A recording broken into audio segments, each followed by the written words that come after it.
Anger is an emotion of hostility you feel towards someone or something you think has deliberately done you wrong.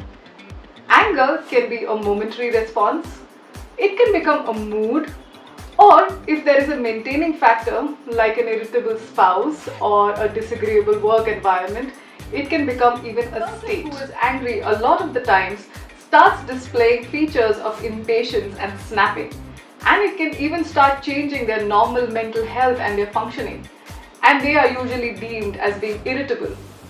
So as you can imagine, anger is an emotion mental general, and irritability, or a person who keeps continuously displaying this anger over and over again, becomes his or her attribute. For a homeopath, you can define anger in two kinds of ways. The first way, which is fairly simple, is the way it is expressed. You can go about asking the person how they felt and how they behaved once they felt angry.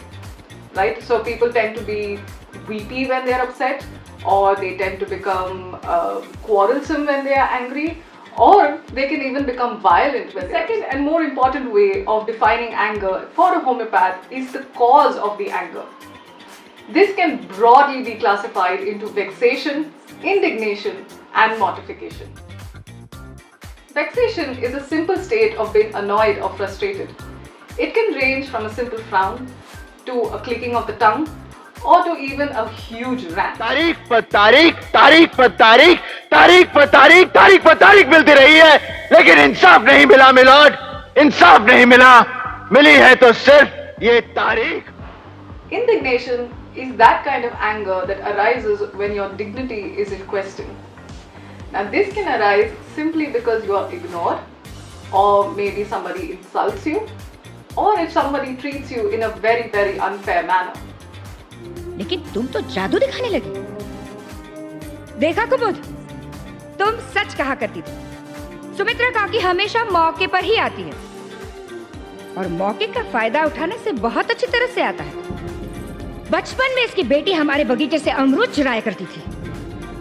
आज इसकी नजर हमारे बेटे पर पड़ गई. ना दीदी, ये बात सच नहीं है. The last category of mortification is a complex set of emotions you feel when your pride is injured. This does not just have anger in it, but will also be associated with deep feelings of humiliation, embarrassment, fear. The anger in itself might be towards yourself or towards the person who has humiliated. Mortification is a state that should be taken quite seriously, and it can really hurt the patient deeply. So when they speak about it, be sure to be sensitive and sympathetic and open while you are asking questions. Also make sure that the patient is not exaggerating their situation and is genuinely mortified. अरे excitement मतलब क्या? कहाँ बैठा हूँ, किससे बात कर रहा हूँ, क्या बात कर रहा हूँ, समझ में नहीं. Control, control. Anger that is not allowed to express itself adequately is known as suppressed anger. The patient is usually aware of the fact that they are suppressing their emotions, and they usually feel that either it is not appropriate, it is not the correct environment to express their anger, like on their children or at their in-laws, or two, they feel threatened if they tend to express their anger. Like the person they would express their anger to would cut them off, or they would not give them what they want. Suppressed anger very often can precipitate in a different kind of emotion. It can precipitate as anxiety or depression. Or in worst case scenarios, it can even express itself in the form of physical illness. One of the examples of suppressed anger was during the COVID lockdown, where people were confined to their houses for an unknown period of time. And this made them very angry and frustrated, but very often it precipitated in a sense of anticipation and worry, not knowing when they could get out of the house. Now, why are you talking about anger when you are taking a patient's case? Try to categorize that particular event in the following order. 1 is the incident that caused them to feel angry. 2 is how they felt. Did they feel angry, or did they feel indignated? Did they feel mortified? Make sure that you qualify it.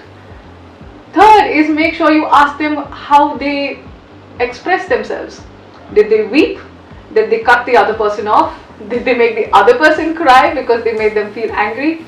Make sure you come to know about the expressions of the patient. And the last thing is Ask them what made them feel better. Was it music? Was it sleeping off? Was it eating a lot of food to make them feel comfortable?